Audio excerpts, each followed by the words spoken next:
এখানে দাঁড়াও। এ কি ঘরে বউ থাকতে তুমি আরেকটা বিয়ে করছো?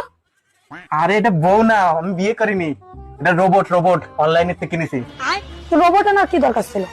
কি দরকার, রোবট আনবো না? তোমার যে ব্যবহার, একটু যদি চাই যে একটু জল নিয়ে আসো, তুমি কেউ পারবো না, ঢালিয়ে খাও। যদি কয় একটু জামা প্যান্ট কাছে দাও, নিজে কাছে নাও। আর যদি কয় একটু রাত্রে সময়, যদি কয় একটু বেডে আসো, তাও তো কাউকে আমার মাজা ব্যথা, আমার কোমর ব্যথা, আমি পারবো না। তোমার বিভিন্ন রকম বাহানা। দেখবা ডিমো, দেখবা। রোবট, এক গ্লাস জল নিয়ে এসো তো।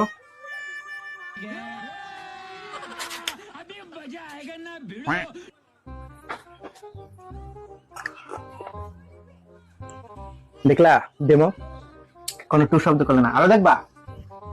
রোবট, চলো তোমার সাথে বেডরুমে চলো।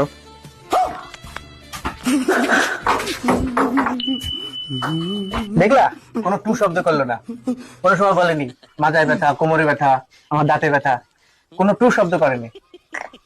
বুঝলা? রোবট, যাও ঘরে যাও, যাও ঘরে যেয়ে বসো।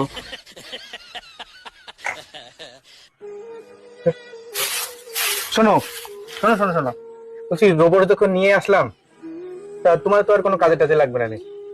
তুমি এক কাজ করো, তুমি বাপের বাড়ি চলে যাও। ব্যাগ সাথে কবে রোবটটা